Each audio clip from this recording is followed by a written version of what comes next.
2 Karten fürs innere Blumenpflücken 2025 zu gewinnen? Dann schau nach dem Film in die Videobeschreibung. Sauerkrauts, made for petrolheads. Bevor wir starten, vergiss nicht zu liken, zu abonnieren und deine Meinung zu diesem Fahrzeug in die Kommentare zu schreiben. So angefangen hat es eigentlich über meinen Bruder. Der hat sich damals einen Golf 4 Kombi gekauft und wollte halt ein Fahrwerk. Und mein Vater hat nebenbei in einer Werkstatt mitgearbeitet und hat über einen Arbeitskollegen von ihm dort ein Fahrwerk eingebaut. Und da war ich dabei. Und seitdem bin ich drin. Das waren so die Anfänge. Und dann habe ich da immer mitgemacht und ich gesagt, das gefällt mir, das will ich auch. Und dann habe ich den Entschluss gefasst, irgendwann Kfz zu lernen. Bei VW damals. Und ja, und seitdem bin ich nicht mehr davon weggekommen.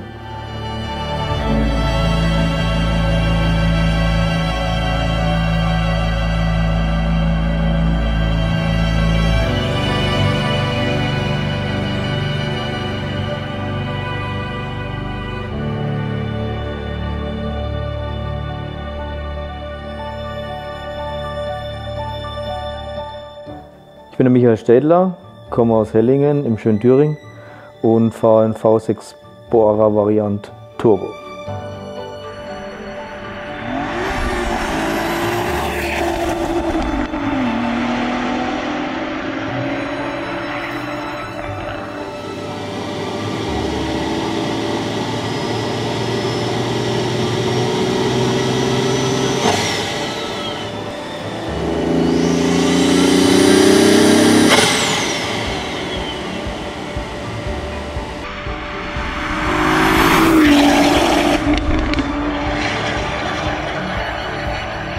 Ich hatte ja das Auto mal übernommen von meinem Bruder, diesen Golf 4 Kombi. Und er ist durch eine Situation zu Schaden gekommen, Totalschaden. Und dann hatte ich halt die Wahl, was mache ich? Jetzt wieder ein Golf. Und dann habe ich mich ja mit VW schon viel befasst, weil ich auch dort gelernt habe. Und dann ist der Bora so ausgelaufen und der Golf 5 kam dann in der Generation, wo ich gelernt habe. Und habe mich halt dazu irgendwie gesagt, ich möchte wieder ein Kombi, definitiv. Und der Bora war halt der bessere Golf. Ist so. Es gab dann auch die 6-Zylinder. Ich wollte halt auch was mit Leistung, weil ich schon im Kopf irgendwie hatte, es soll auch mal vielleicht ein Turbo drauf und Benziner, welcher am Klang. Ja, und so ist es dann alles entstanden. Über die frühere Tuning-Zeitungen habe ich mir das Auto dann gesucht und gefunden, gleich verliebt. Da habe ich gesagt, das Auto wird's. Und dann habe ich mit meinen Eltern abgesprochen, es wird ein Bora Kombi V6 und dann haben wir das Auto gekauft. Und dann ging das alles los.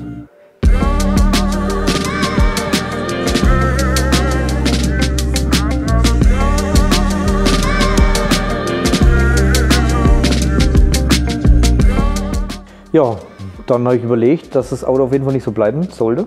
Es war schon ein KW-Gewindefahrwerk verbaut und vom A8 Gullydeckelfelgen. Die haben mir halt nie so gefallen, dieses geschlossene Felgenkonzept. Und ja, ein Jahr bin ich noch so gefahren, dann gingen die ersten Tuning-Treffen los, wie es halt früher so war, VW-Treffen.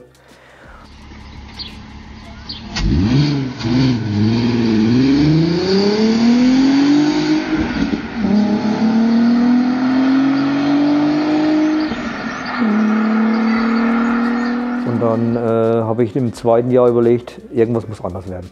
Ich möchte, dass das Auto mir entspricht, und dann ging das halt so los. GFK-Stoßstange vorne in Golf 5 Optik. Da war auch schwer, da habe ich extra Leisten aus der USA besorgt, die halt zu meinem Konzept vom Auto ringsherum gepasst haben. Chromfelgen, war halt damals so eine Zeit. Vorne 7,5, hinten 9,5 mal 19. Und ja, so bin ich dann halt auch 2-3 Jahre rumgefahren. War eigentlich zufrieden. Dann hatte ich halt so eine Art Single Frame wie beim Audi in Chromfolie. Das wurde dann irgendwann mal schwarz, dann wurde das Dach mit schwarz lackiert. Und dann kam die Zeit, alles wieder original.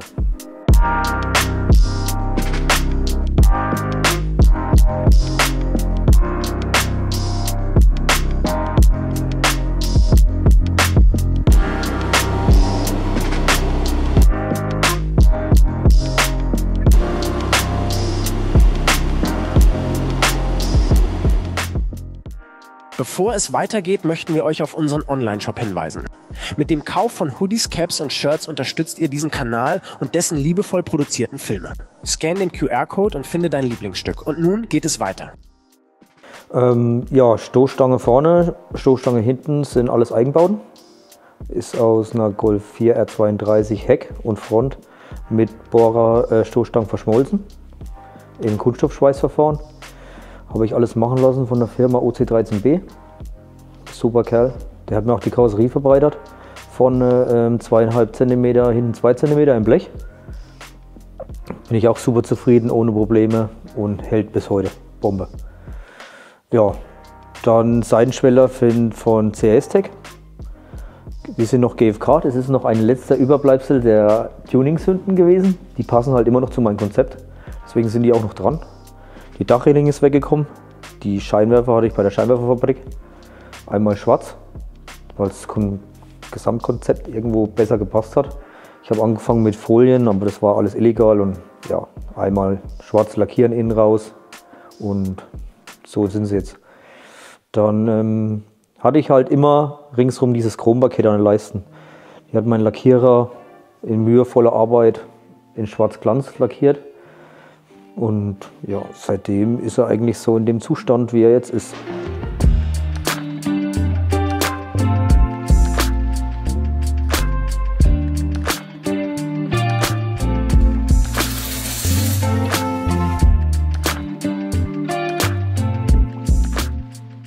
Ich hatte eigentlich jahrelang 20 Zoll Chrom, hatte ich auch schon 20 Zoll. Waren damals die Interlagos vom Passat CC. Gibt es auch noch Bilder. Da ging es los mit 20 Zoll. Und dann ging es so nach und nach. Da habe ich mir OZ-Felgen gekauft, 20 Zoll. Dann ging es weiter mit den Speedline, die jetzt auch drauf sind. Hier hat mein Lackierer auch umlackiert in matt. Wir haben halt ein bisschen probiert. Es wird sich auch wieder ändern, die Farbe mit dem Gold. Wir wussten nicht so richtig, wie wir es machen. Poliertes Bett, lackiertes Bett. Wir haben einfach mal angefangen. Und ja, und dann von einem guten Freund, der Felgen gewechselt hat, kamen die TTRS-Felgen. Aus Jux und Tollerei eigentlich einfach mal drauf. Und die bin ich halt jetzt einfach mal eine Saison gefahren und die passen halt auch wie Arsch auf einmal auf das Auto. Ja, und ja, funktioniert auch, sieht geil aus. Aber mit den Speedline werden wir auf jeden Fall noch experimentieren. Die werden auf jeden Fall in meinem Besitz bleiben, definitiv. Mal schauen, was da noch kommt.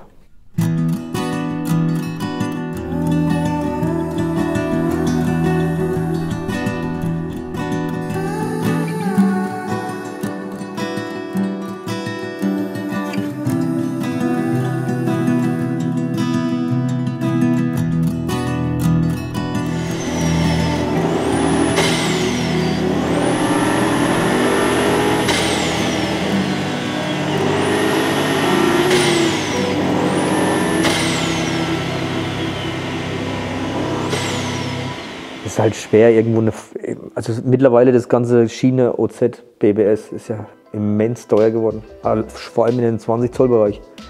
Ich brauche mindestens 19 Zoll durch den Bremsanlage und das ist ja unbezahlbar mittlerweile.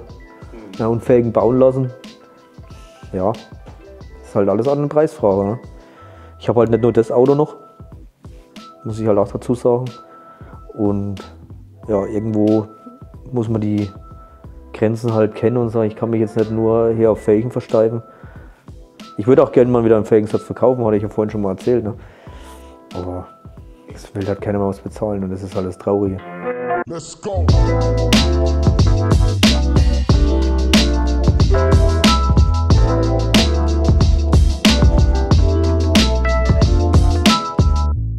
Ja, Motorumbau.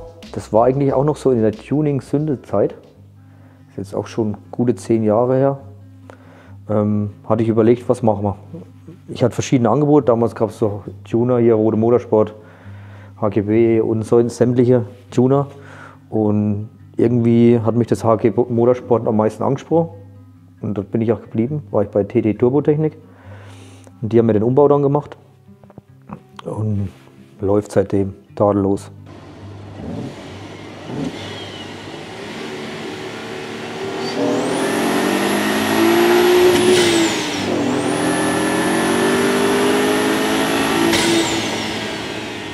Ich wollte so ungefähr gutes doppelte Serienleistung.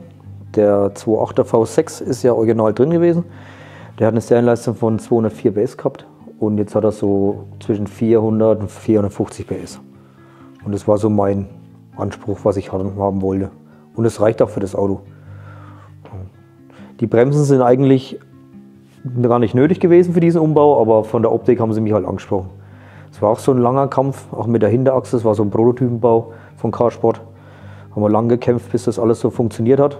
Aber jetzt bremst es und ist auch alles eingetragen. Bin da auch sehr zufrieden. Ja. Und das Luftfahrwerk ist auch erst später reingekommen. Ich bin jahrelang Static gefahren. Habe dann auch nochmal ein HDRD probiert, weil ich halt noch tiefer wollte als mit dem Standard KW. Aber war da sehr unzufrieden von den Fahreigenschaften her und wollte dann eigentlich irgendwie wieder in diesen Spektrum Show and Shine. Dann wollte ich eigentlich irgendwie eine Lösung mit Static, also irgendwas in der Richtung Hydraulik. Ja, gibt es ja das HLS von KW, aber das funktioniert ja nicht mit meiner Hinterachse. Ich habe da auch viele Gespräche geführt und Möglichkeiten gesucht, aber keine Chance. Also blieb mir nur die Variante Luft. Und die ist jetzt geworden. Ist ein Bildstein-Dämpfer mit Airlift-Steuerung. Und ja, funktioniert. Fährt zwar nicht mehr so wie ein Static-Fahrwerk, das muss ich dazu sagen. Aber für Show und Shine gibt es nichts Besseres.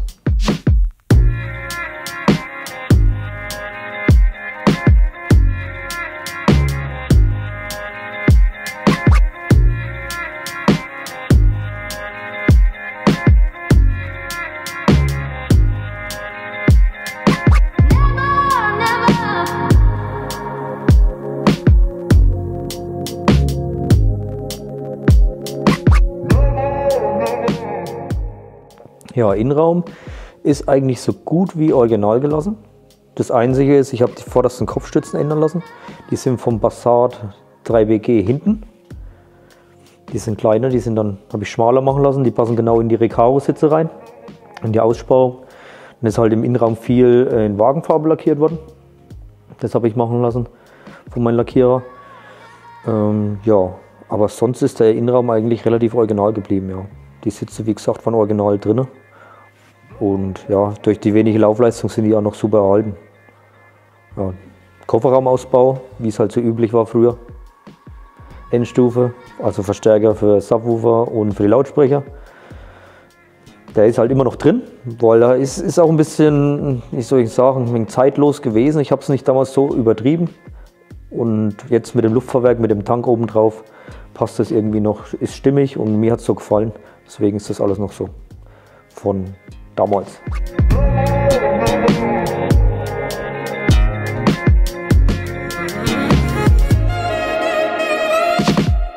Ich muss sagen, mit dem Static-Fahrwerk damals mit der Leistung definitiv besser von der Performance her.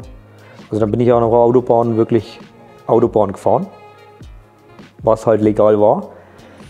Und jetzt, seitdem die Luft drin ist, fahre ich es eigentlich ungern schnell. Es fährt nicht mehr so, es fährt, keine Frage, es funktioniert, es performt auch, aber es wird niemals an ein Static-Fahrwerk rankommen. Es ist einfach so. Ja, ich fahre gerne mit dem Auto, es ist auch geil, wenn du an die Eisdiele fährst und lässt das Ding runter und lässt ihn dann wieder hoch, wenn du wegfährst. Das ist einfach geil. Ja, aber vom Fahren her, die Leistungsentfaltung ist halt mit dem Luftfahrwerk ein bisschen, wie soll ich sagen, also man spürt es mehr, weil das Fahrwerk einfach viel mehr arbeitet, dieses Luftfahrwerk, durch diesen extrem kleinen Luftbalg auf der Hinterachse. Ich müsste das Auto richtig extrem hoch hinten fahren, um das Auto sicher, also 100% sicher zu fahren, mit hohen Geschwindigkeiten. Und deshalb, die Achsgeometrie ist für ein Luftfahrwerk einfach auf der Hinterachse schlecht. Das war beim Static-Fahrwerk schon extrem schwierig, durch diese extrem kurze Feder, die war ja bloß vielleicht 10 cm maximal. Und dann hat es noch den Gewindeverstellteller. Aber das hat funktioniert. Und mit Luft, ja, es fährt. Ich bin zufrieden. Es ist ja mittlerweile auch mehr, kann man so sagen, ein Show- und Shine-Auto. Ich fahre auch nicht viel mit. Und es geht ja auch irgendwo für mich mittlerweile um einen Werterhalt auch. Deshalb werde halt auch nicht so bewegt im Alltag oder allgemein. Auf Treffen, ja, mal am Sonntag zum Eis essen. Und das ist eigentlich völlig ausreichend für mich.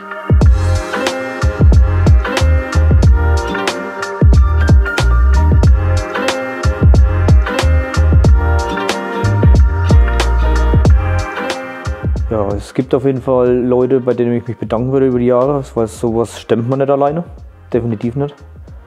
Die Zeit und ja, die Stunden, was ich mit dem Auto verbracht habe, würde ich mich auf jeden Fall definitiv bei meinen Eltern bedanken. Für die ja, schlaflosen Nächte, was ich ihnen bereitet habe. Und auch an meinen guten Freund, meinen Lackierer, den Thorsten, der in Autolackiererei Lackzentrum Hildburghausen tätig ist. Also immer gute Arbeit abgeliefert, hat ja schon einige Autos von mir lackiert. Das ist nicht das erste, wird auch nicht das letzte sein, mit Sicherheit nicht. Und ja, dann meinen Felgen vom Pulvern, den Mai aus Hildburghausen, auch sehr zufrieden, immer klasse Arbeit. Und ja, gute Freunde, den Martin und der sich jetzt mittlerweile auch selbstständig gemacht hat, Low Budget Custom, der Michael. Ohne den wäre das alles nicht möglich gewesen. Allein schon mit Beratschlauung, Hilfe in der Werkstatt, wenn es losging und was machen wir, was bauen wir um und hin und her, waren schon dann viele Freunde auf jeden Fall auch da. Definitiv, sonst wäre das nicht machbar gewesen.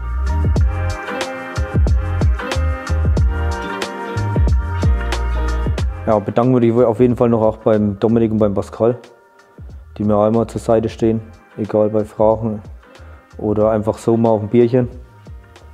Ja, es kommt dann noch dazu für die jahrelange Pflege meiner Fahrzeuge, das Glanzwerk in Pfalzdorf, den Jens. Recht vielen Dank auf jeden Fall und für die weitere Treue.